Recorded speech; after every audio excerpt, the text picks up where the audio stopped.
Good afternoon, everyone. My name is P. Sandhya. I am working as a assistant professor in EC department from MLRITM College. Today, I am going to explain about discrete time signals.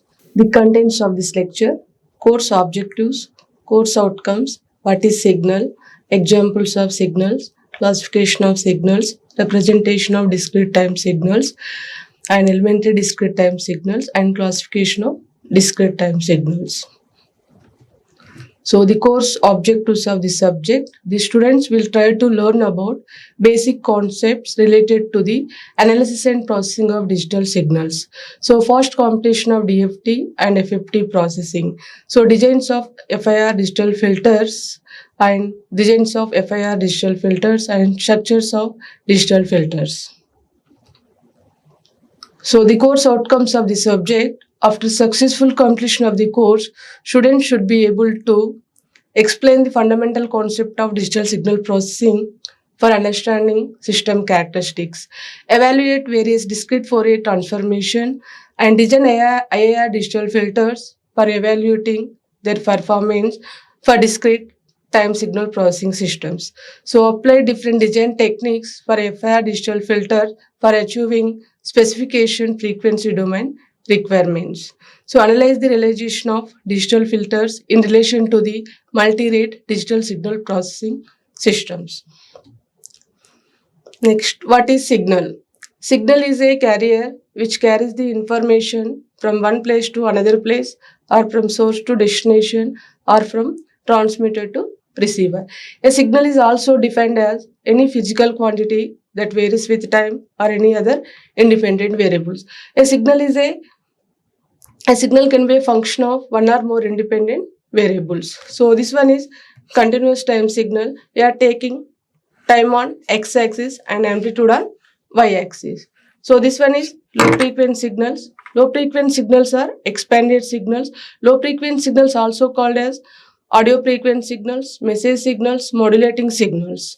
So this one is high frequency signal. High frequency signals are compressed signals. High frequency signals also called as carrier signals. So low frequency signals used for short distance communications, and high frequency signals used for long distance communications.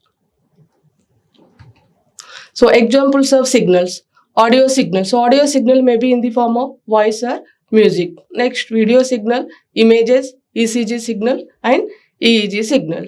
So this one is example of audio signal. So information in the form of or music or voice. So this one is example of ECG signals. So ECG signal provides the information about the health of a person's heart. So this one is examples of EEG signals. So EEG signal provides the information about brain activity of a person. Next, classification of signals. So continuous time signals, discrete time signals, and digital signals. So continuous time signals, continuous in amplitude, continuous in time, and continuous in amplitude. For continuous time signal, the amplitude of the signal exits at every point of time. So for discrete time signal, the time in discrete and amplitude in continuous. So for discrete time signal, the amplitude of the signal present only at particular interval of time. Next, digital signal. For digital signal, time in discrete and quantized in amplitude. So this one is analog signal. Analog signal is also called as continuous time signal. So analog systems represent data using a continuous signal. So this one is example of analog system. So this one is discrete signal. So digital systems represent data using a discrete signal. So this example of digital system, digital watch. Representation of discrete time signals. So graphical representation, functional representation, tabular representation. So this one is example of graphical representation. Here, for n equal to 0, the amplitude of the sample is x of 0. For n equal to 1, the amplitude of the sample is x of 1. For n equal to -1, the amplitude of the sequence is x of -1. So this one is example of functional representation. For n equal to 1 and 3, the amplitude of the sample is 1. For n equal to 2, the amplitude of the sample is 4. Otherwise, the amplitude of the sample is 0. Next, this one is example of tabular representation. Here we are taking time in discrete values and here we are taking amplitude values. Elementary discrete time signals. So unit step sequence, unit ramp sequence, unit sample sequence and exponential sequence. So this one is unit step sequence. So unit step sequence denoted by U of n. So here for n is greater than or equal to 0, the amplitude of the sequence is 1. For n less than 0, the amplitude of the sequence is 0. So this one is unit impulse sequence. For n equal to 0, the amplitude of the sequence is 1. For n not equal to 0, the amplitude of the sequence is 0. So unit impulse sequence represented with del of n. So this one is exponential signals for a ramp signal. So here we are taking time in x-axis and amplitude in y-axis. So for n is greater than or equal to 0, the amplitude of the signal sequence is n. For n less than 0, the amplitude of the sequence is 0. So this one is examples of decaying exponential sequence. So this is the example of growing exponential sequence. Next, classification of discrete time signals. So periodic signal, aperiodic signals, even and odd signals. So even and odd signals also called as symmetric and antisymmetric signals. So next one is causal and non-causal signals. So next one, deterministic and random signals. Periodic and aperiodic signal. A discrete time system x of n is said to be periodic if it is satisfy the condition x of n plus 1, n plus n equal to x of n, where capital N is fundamental period of the signal. So this one is example of aperiodic signal. So this one is example of periodic signal.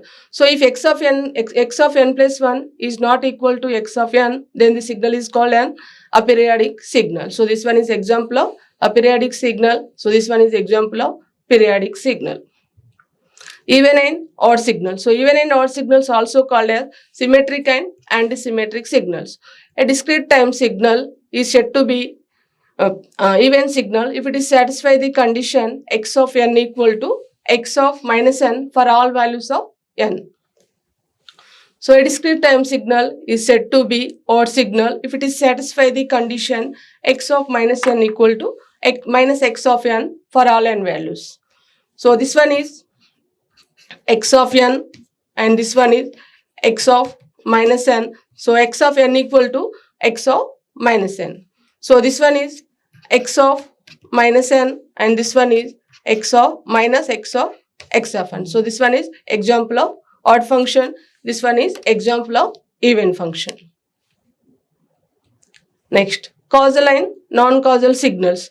A discrete time signal x of n is a causal signal if x of n equal to 0 for n less than 0.